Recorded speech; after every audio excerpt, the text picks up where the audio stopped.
대한민국 재계 3위. 한때 불패 신화라 불리던 대한그룹은 지금 조용히 무너지고 있었다. 겉으로는 멀쩡해 보였다. 주가는 유지되고 언론은 침묵했다. 하지만 내부에서는 이미 현금 흐름이 말라붙고 해외 투자 실패와 계열사 부실이 연쇄적으로 터지고 있었다. 회장 장도현. 이른을 바라보는 노인. 평생 숫자 위에서 살아온 그는 지금 처음으로 숫자가 보이지 않는 공포를 느끼고 있었다. 왜 여기서 돈이 새는 거지? 수백 장의 보고서를 넘겨봐도 답은 없었다.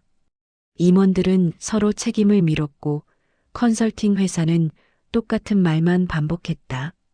그날 밤 회장은 운전기사에게 말했다. 오늘은 혼자 좀 걷고 싶네. 한편 도시 외곽의 낡은 반지하. 고등학생 윤시우, 18살. 아버지는 몇 해 전 산업재해로 사망했고 어머니는 병원 청소 일을 하며 생계를 이어가고 있었다. 시우의 하루는 늘 같았다. 새벽 신문 배달, 학교, 편의점 야간 아르바이트, 그리고 문제집. 그의 방에는 가구 대신 중고 수학책과 경제서적이 벽처럼 쌓여 있었다. 시우의 IQ는 160. 하지만 누구도 몰랐다. 알 이유도 없었다. 그는 대회에 나가지 않았고 장학금 신청서조차 써본 적이 없었다. 똑똑한 게 밥 먹여주진 않잖아요. 그에게 중요한 건 이번 달 전기세와 어머니 병원비뿐이었다. 비가 내리기 시작한 건 밤 10시쯤이었다. 편의점 계산대에 앉아있던 윤시우는 창밖을 힐끗 보았다. 비가 세차게 내리고 있었다. 우산을 안 가져왔다. 또 젖어서 돌아가야겠구나. 시우는 작게 한숨을 쉬었다. 그때 편의점 앞 벤치에서 누군가 쓰러지는 소리가 들렸다. 둔탁한 소리. 시우는 반사적으로 밖으로 뛰쳐나갔다. 비를 맞으며 벤치로 달려가자 한 노인이 쓰러져 있었다. 얼굴이 창백했다. 할아버지, 할아버지. 시우는 노인의 어깨를 흔들었다. 반응이 없었다. 시우는 휴대전화를 꺼내 119를 눌렀다. 손이 떨렸다. 여기 사람이 쓰러졌어요. 빨리 와주세요. 구급차가 도착하고 시우는 노인과 함께 병원으로 갔다. 보호자가 없었다. 간호사가 물었다. 가족분이세요? 아니요. 그냥 지나가다가요. 시우는 대답했다. 하지만 발걸음은 떨어지지 않았다. 응급실. 의사가 나왔다. 과로와 스트레스로 인한 실신입니다. 며칠 안정이 필요합니다. 시우는 안도의 한숨을 쉬었다. 그리고 병실로 옮겨진 노인을 바라봤다. 누구일까? 왜 혼자였을까? 다음 날 새벽 시우는 신문 배달을 끝내고 다시 병원으로 향했다. 노인은 깨어나 있었다. 창밖을 멍하니 바라보고 있었다. 안녕하세요. 시우가 조심스럽게 말을 걸었다. 노인은 고개를 돌렸다. 자네가 구해준 건가? 네. 노인은 작게 미소 지었다. 고맙네. 그리고 덧붙였다. 연락할 사람이 없나 보네. 시우는 고개를 끄덕였다. 가족이나 친구한테 전화하세요. 노인은 고개를 저었다. 괜찮아. 그냥 혼자 있고 싶네. 시우는 그 말의 무게를 느꼈다. 그는 더 이상 묻지 않았다. 그저 병실 의자에 앉아 침묵을 함께했다. 그날 이후 시우는 매일 병원에 들렀다. 학교가 끝나면 편의점 근무가 시작되기 전에 과일을 깎아주고 신문을 읽어주고 그저 이야기를 들어주었다. 노인은 자신의 정체를 숨겼다. 이름도 직업도 말하지 않았다. 시우는 묻지 않았다. 중요하지 않았다. 그저 외로운 할아버지 한 분이 있고 자신이 할 수 있는 작은 일이 있을 뿐이었다. 사흘째 되던 날 노인이 먼저 말을 꺼냈다. 자네 학생이지? 네. 무슨 공부를 하나? 시우는 잠시 망설였다. 경제 공부하고 있어요. 노인의 눈빛이 달라졌다. 경제, 왜? 돈이 어떻게 움직이는지 알고 싶어서요. 노인은 천천히 고개를 끄덕였다. 흥미롭군. 그리고 잠시 뜸을 들인 뒤 물었다.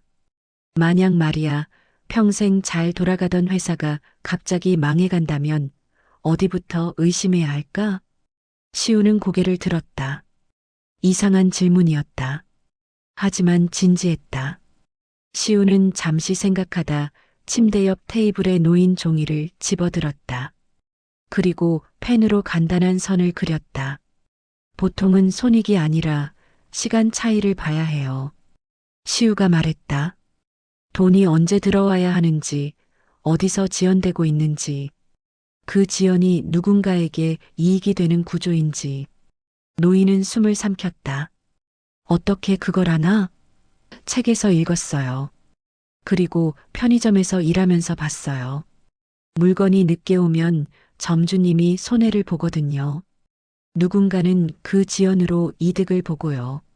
노인은 종이를 가만히 바라봤다. 시우가 그린 선은 복잡하지 않았다. 하지만 정확했다. 돈의 흐름, 지연의 패턴, 그리고 그 틈에서 사라지는 것들. 이 아이는 보고 있다. 노인은 생각했다. 자네는 천재인가 보네. 노인이 조심스럽게 말했다. 시우는 고개를 저었다. 아니에요. 저는 그냥 숫자가 좀 편해요. 사람은 어려운데 숫자는 거짓말을 안 하니까요. 그 말에 노인은 움찔했다. 숫자가 거짓말을 안 한다. 그는 되뇌었다. 그래. 그런데 사람은 숫자를 거짓말하게 만들지. 시우는 고개를 끄덕였다. 그래서 패턴을 봐야 해요. 거짓말에도 습관이 있거든요. 노인은 그날 밤 처음으로 확신했다. 이 아이는 내가 평생 찾지 못한 답을 보고 있다. 일주일 후 노인은 퇴원했다. 시우는 그날도 병원에 들렀다. 노인은 침대 옆에 앉아 가방을 정리하고 있었다. 오늘 퇴원하시는구나. 시우가 말했다. 노인은 고개를 끄덕였다. 고마웠네. 시우는 미소 지었다. 건강하세요. 그리고 돌아서려는데 노인이 불렀다. 잠깐. 시우는 멈춰섰다. 노인은 명함 한 장을 건넸다. 혹시 시간이 되면 한번 들러주겠나? 시우는 명함을 받았다. 대한그룹 회장 장도현. 시우의 눈이 커졌다. 회장님이세요? 노인, 아니 회장은 쓴웃음을 지었다. 놀랐나? 내 시우는 솔직하게 대답했다. 왜 말씀 안 하셨어요? 말하면 자네가 편하지 않았을 것 같아서. 회장이 답했다. 그냥 한 명의 노인으로 대해주는 게 좋았어. 시우는 고개를 끄덕였다. 이해했다. 외로움은 지위를 따지지 않는다. 그런데 왜 저한테 이걸 시우가 명함을 들어보였다. 회장은 창밖을 바라보며 말했다. 자네가 그린 그 선, 그게 내가 찾던 답일지도 모르겠어. 한 번만 도와줄 수 있겠나? 시우는 망설였다. 대한그룹, 재계 3위. 그런 곳에 자신 같은 학생이 무슨 도움을 줄 수 있을까? 하지만 회장의 눈빛은 진지했다. 저는 뭘 하면 되는데요? 회의를 구경해 보겠나? 며칠 뒤 윤시우는 대한그룹 본사 43층에 서 있었다.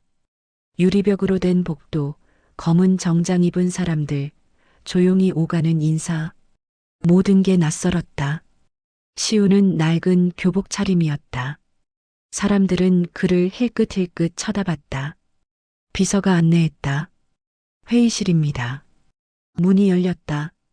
긴 테이블, 수십 명의 임원들. 그 끝에 장도연 회장이 앉아 있었다. 들어오게. 회장이 말했다. 시우는 조심스럽게 들어갔다. 임원들의 시선이 일제히 시우에게 쏠렸다. 누군데요? 누군가 물었다. 오늘 회의를 함께 볼 친구야. 회장이 답했다. 학생인가요? 다른 임원이 비웃듯 말했다. 그래. 회장은 짧게 대답하고 시우에게 자리를 권했다. 시우는 구석에 앉았다. 회의가 시작되었다. 재무보고서, 계열사 현황, 해외 투자 실적. 수많은 숫자가 스크린에 떴다. 임원들은 한 명씩 보고했다. 문제 없습니다. 예상 범위입니다. 곧 회복될 것입니다. 시우는 조용히 듣고 있었다. 그런데 이상했다. 숫자가 맞지 않았다. 한 임원이 말한 매출과 다른 임원이 말한 지출이 시간상 맞지 않았다. 돈이 어에서 비로 가는데 2주가 걸린다고 했다. 그런데 B에서 C로 가는 건 하루 만에 된다고 했다. 왜? 회의가 끝나갈 무렵 회장이 물었다. 질문 있나? 침묵. 아무도 말하지 않았다. 그때 시우가 조심스럽게 손을 들었다. 임원들이 일제히 돌아봤다. 말해보게. 회장이 말했다. 저기요. 시우의 목소리는 떨렸다. 해외 A 계열사에서 본사로 돈이 오는 게 2주 걸린다고 하셨잖아요. 그래. CFO가 답했다. 환율 정산 때문에 그래. 그런데 본사에서 B 계열사로 갈 때는 왜 하루 만에 가나요? CFO는 잠시 멈칫했다. 그건 내부 시스템이 다르니까. 시우는 고개를 갸우뚱했다. 하지만 똑같은 은행을 쓰잖아요. 여기 보고서에 다 나와 있는데 그는 자료를 가리켰다. 회의실이 조용해졌다. CFO는 말문이 막혔다. 다른 임원이 거들었다. 학생이 뭘 알아서 그래. 하지만 회장은 손을 들어 그를 제지했다. 계속 말해보게. 시우는 숨을 깊이 들이마셨다.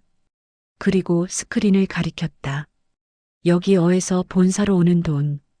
2주 걸린다고 했죠. 그런데 그 2주 동안 돈은 어디에 있어요? 침묵. 그리고 본사에서 비로 가는 돈. 하루 만에 간다고 했는데 왜 B의 잔고는 일주일 뒤에야 늘어나요? 시우는 자료를 펼쳤다. 이 거래들을 시간순으로 정리해보면요. 그는 펜으로 선을 그었다. 어에서 출발한 돈. 본사를 거쳐 B로. 그런데 중간에 멈추는 지점들이 있었다. 여기 그리고 여기. 돈이 사라지는 게 아니라 멈춰 있어요. 회장은 앞으로 몸을 숙였다. 계속. 시우는 떨리는 손으로 계속 그렸다. 그리고 이 멈춘 돈들이 모이는 곳이 있어요. 여기. 그는 한 지점을 찍었다. 이건 어떤 회사인가요? CFO가 벌떡 일어났다. 이건 말도 안 되는 소리야. 회장님, 이런 걸 왜 듣고 계십니까? 하지만 회장은 눈을 떼지 않았다. 그 회사 이름이 뭔가? 시우는 보고서를 펼쳤다. D&F 인베스트먼트요. 회의실이 얼어붙었다. 회장은 천천히 CFO를 바라봤다. D&F 그건 자네 처남회사 아닌가? CFO는 창백해졌다. 그건 우연입니다. 우연히 6개월 동안 반복되나? 시우가 조용히 말했다. 이건 실패가 아니라 누군가 일부러 만든 미로 같아요. 돈이 사라지는 게 아니라 잠깐 멈췄다가 다른 곳으로 가는 거예요. 그 과정에서 이자가 쌓이고 그 이자는 누군가 가져가는 거고요. 회장은 뒤로 기댔다. 40년간 경영을 해왔지만 이렇게 명확하게 설명을 들어본 적이 없었다. 이건 경영 실패가 아니라 내부 약탈이야. 그가 중얼거렸다. 임원들은 침묵했다. 그 침묵이 모든 걸 말해주고 있었다. 회의가 끝나고 회장은 시우를 따로 불렀다. 회장실. 넓은 창으로 도심이 내려다 보였다. 앉게. 회장이 말했다. 시우는 소파에 조심스럽게 앉았다. 자네가 한 말 맞아. 회장이 천천히 입을 열었다. 나도 의심하고 있었어. 하지만 증거가 없었지. 아니, 찾을 용기가 없었는지도 모르겠군. 그는 창밖을 바라봤다. 20년을 함께 일한 사람이야. CFO는. 시우는 조용히 들었다. 그 사람을 믿고 싶었어. 설마 했지. 그런데 자네가 1시간 만에 찾아낸 걸 나는 6개월 동안 외면하고 있었어. 회장은 시우를 바라봤다. 자네는 어떻게 알았나? 시우는 잠시 생각했다. 편의점에서요. 물건이 들어올 때마다 시간을 체크했거든요. 그러다 보니 패턴이 보였어요. 늦는 것도 규칙이 있더라고요. 회장은 작게 웃었다. 편의점에서 배운 거라니. 그리고 진지해졌다. 자네, 나를 도와줄 수 있겠나? 저요? 그래. 이 문제를 제대로 파헤치려면 자네 같은 사람이 필요해. 시우는 망설였다. 저는 학생인데요. 그래서 좋아. 아무런 이해관계가 없으니까. 자네는 숫자만 볼 거야. 사람은 내가 볼게. 시우는 손을 내려다봤다. 떨리고 있었다. 이거 위험한 거 아니에요? 회장은 고개를 끄덕였다. 위험하지. CFO는 권력이 있는 사람이야. 하지만 그는 잠시 말을 멈췄다. 진실을 밝히지 않으면 이 회사는 무너져. 그리고 수천 명이 일자리를 잃어. 시우는 회장을 바라봤다. 그 눈에는 절박함이 있었다. 하지만 동시에 믿음도 있었다. 제가 할 수 있을까요? 할 수 있어. 아니, 자네밖에 못해. 시우는 깊게 숨을 들이마셨다. 그리고 천천히 고개를 끄덕였다. 해볼게요. 회장은 처음으로 환하게 웃었다. 고맙네. 그날 밤 시우는 집으로 돌아가지 않았다. 회사에 마련된 작은 방에서 자료를 펼쳤다. 지난 2년간의 모든 거래 내역, 수천 장의 문서. 시우는 하나씩 읽기 시작했다. 밤이 깊어갔다. 사흘 뒤 시우는 회장을 다시 찾았다. 눈에는 다크서클이 짙게 깔려 있었다. 손에는 엑셀 파일이 가득 담긴 USB가 들려 있었다. 찾았어요. 시우가 말했다. 회장은 자리에서 일어났다. 보여주게. 시우는 노트북을 열었다. 화면에는 복잡한 표가 떴다. 하지만 시우가 설명하기 시작하자 모든 게 명확해졌다. 여기 보세요. A 계열사에서 본사로 돈이 갈 때 거치는 계좌가 3개예요. 하지만 보고서에는 하나만 나와요. 시우는 화면을 확대했다. 그리고 이 2개의 숨겨진 계좌 하나는 D&F 명이고 다른 하나는 CFO 처남 개인 명이에요. 회장의 얼굴이 굳어졌다. 얼마나 빠져나갔나? 시우는 다른 파일을 열었다. 2년간 약 340억입니다. 한 번에 많이 빼가지 않았어요. 매달 조금씩. 그래서 눈에 안 띄었던 거예요. 회장은 의자에 앉았다. 340억. 작은 돈이 아니었다. 하지만 더 충격적인 건 방법이었다. 이렇게 정교하게 20년을 함께한 사람이 그는 말을 잇지 못했다. 그런데 이상한 게 있어요. 시우가 말했다. 이 돈 다시 회사로 들어와요. 뭐? 3개월마다 투자금 명목으로 돌아와요. 하지만 그 사이에 이자가 붙죠. 그 이자는 D&F가 가져가고요. 회사는 자기 돈을 빌려 쓰면서 이자를 내는 거예요. 회장은 주먹을 쥐었다. 천재적인 수법이로군. 그는 쓴웃음을 지었다. 돈을 빼가는 것도 모자라 이자까지 받아가다니. 시우는 고개를 끄덕였다. 그래서 회사가 망하진 않았던 거예요. 돈은 있으니까요. 다만 계속 갉아먹히고 있었던 거죠. 회장은 창밖을 바라봤다. 결정해야 할 시간이었다. 이 증거면 충분한가? 네. 검찰에 넘기면 됩니다. 시우가 답했다. 하지만 회장은 쉽게 답하지 못했다. 이걸 공개하면 회사는 큰 타격을 받아. 회장이 중얼거렸다. 주가는 폭락하고 신뢰는 추락하고 하지만 안 하면 계속 당하겠지. 시우는 조용히 들었다. 이건 자신이 결정할 수 있는 문제가 아니었다. 회장은 천천히 시우를 바라봤다. 자네라면 어떻게 하겠나? 시우는 잠시 생각했다. 저는 숫자만 알아요. 하지만 한 가지는 확실해요. 뭔가 문제를 덮으면 더 커져요. 회장은 고개를 끄덕였다. 맞아. 나도 알아. 그는 결심한 듯 자리에서 일어났다. 내일 아침 긴급 이사회를 소집하겠네. 자네도 함께하게. 다음 날 아침 이사회실은 긴장감으로 가득했다. 이사들이 하나둘 자리에 앉았다. CFO도 들어왔다. 그는 평소처럼 태연했다. 하지만 시우를 보는 순간 그의 표정이 굳어졌다. 회장이 입을 열었다. 오늘 긴급하게 모신 이유는 중대한 문제를 발견했기 때문입니다. 이사들이 웅성거렸다. 무슨 문제입니까? 누군가 물었다. 회장은 시우에게 고개를 끄덕였다. 시우는 떨리는 손으로 자리에서 일어났다. 그리고 스크린에 자료를 띄웠다. 지난 2년간 우리 회사에서 340억이 빠져나갔습니다. 신뢰가 술렁였다. CFO가 벌떡 일어났다. 이게 무슨 소리입니까? 하지만 회장이 손을 들어 그를 제지했다. 끝까지 들어보세. CFO는 다시 앉았다.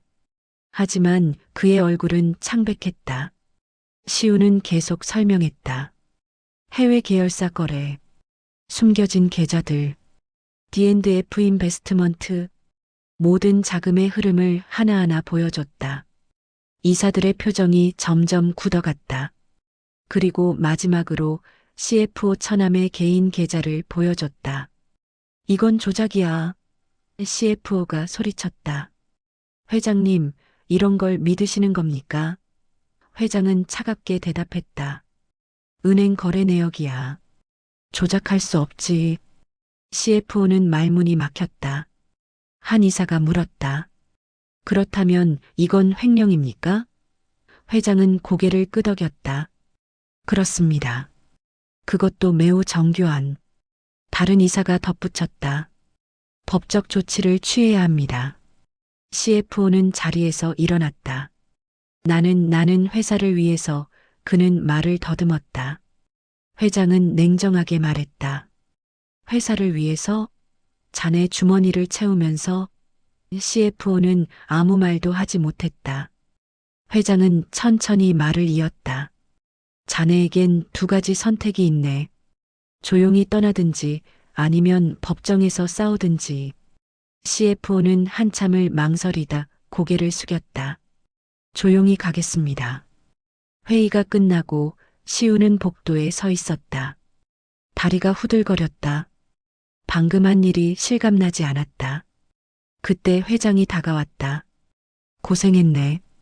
시우는 고개를 숙였다.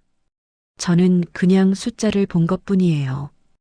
회장은 시우의 어깨에 손을 얹었다. 그 숫자가 이 회사를 살렸어. 시우는 고개를 들었다. 회장의 눈에는 감사가 담겨 있었다. 자네가 원하는 걸 말해보게. 내가 해줄 수 있는 건 뭐든지. 시우는 잠시 생각했다. 그리고 조용히 말했다. 제 어머니 수술비요. 회장은 고개를 끄덕였다. 그건 당연한 거고. 더 없나? 장학금? 대학 등록금? 시우는 고개를 저었다. 그건 제가 벌고 싶어요. 도움받는 건 이번만으로 충분해요. 회장은 시우를 한참 바라봤다. 자네는 정말 특별한 아이로군. 그리고 명함을 한 장 더 건넸다. 졸업하면 연락하게. 일자리는 항상 있어. 에필로그 그로부터 5년 후. 대형 강연장. 수백 명의 청중이 무대를 바라보고 있었다. 무대 위에는 젊은 남자가 서 있었다. 단정한 정장 차림. 윤시우였다. 저는 천재가 아닙니다. 시우가 말했다. 청중이 조용해졌다. 다만 누군가 제 이야기를 들어줬을 뿐입니다. 그는 잠시 말을 멈췄다. 비 오는 밤 한 할아버지를 만났습니다. 그분은 저에게 질문을 했죠. 망해가는 회사를 어떻게 살릴 수 있느냐고. 저는 편의점에서 배운 걸 말씀드렸어요. 물건이 언제 들어오고 언제 나가는지 그 시간 차이가 중요하다고. 그분은 제 말을 끝까지 들어주셨습니다. 고등학생의 어설픈 이야기를요. 시우는 객석을 천천히 둘러봤다. 그리고 저에게 기회를 주셨죠. 성공이 아니라 기회를. 그게 제 인생을 바꿨습니다. 그는 미소 지었다. 여러분도 누군가에게 기회를 줄 수 있습니다. 그 사람의 이야기를 끝까지 들어주는 것만으로도요. 강연이 끝나고 박수가 터져 나왔다. 시우는 인사하고 무대를 내려왔다. 그때 복도에서 누군가 기다리고 있었다. 지팡이를 짚은 노인. 장도연이었다. 좋은 강연이었네. 회장이 말했다. 시우는 환하게 웃었다. 오셨어요? 당연하지. 자네 강연은 빠지지 않거든. 두 사람은 나란히 걸었다. 마치 할아버지와 손자처럼. 그날 비가 오지 않았다면 회장이 중얼거렸다. 시우가 받았다. 저는 여전히 편의점에서 일하고 있었겠죠. 회장은 고개를 저었다. 아니야. 자네는 어디서든 빛났을 거야. 다만 조금 늦어졌을 뿐이지. 시우는 회장을 바라봤다. 저를 믿어주셔서 감사해요. 회장도 시우를 바라봤다. 나야말로 고맙지. 자네가 아니었으면 나는 아직도 숫자만 보고 있었겠지.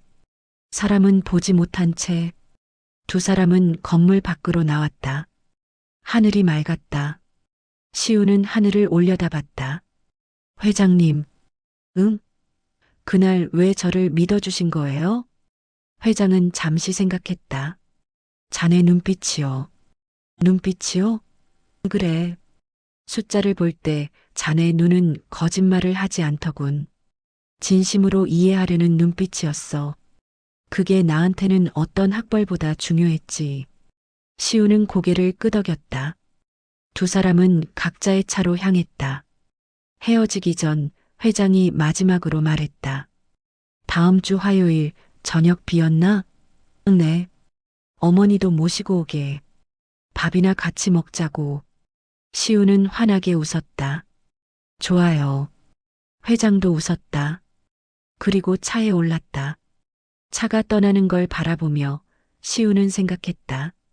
인생은 한 번의 만남으로 바뀔 수 있다고. 한 번의 질문으로. 한 번의 믿음으로.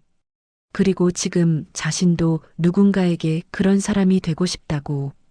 숫자를 읽는 것도 중요하지만 더 중요한 건 사람을 읽는 것. 그 사람의 진심을. 그 사람의 가능성을. 시우는 휴대전화를 꺼내 어머니에게 전화했다. 엄마, 나 다음 주 회장님이랑 저녁 먹기로 했어. 같이 가. 전화기 너머로 어머니의 놀란 목소리가 들렸다. 시우는 웃으며 걸었다. 햇살이 따뜻했다. 숫자는 거짓말하지 않는다. 하지만 사람의 진심은 숫자보다 강하다.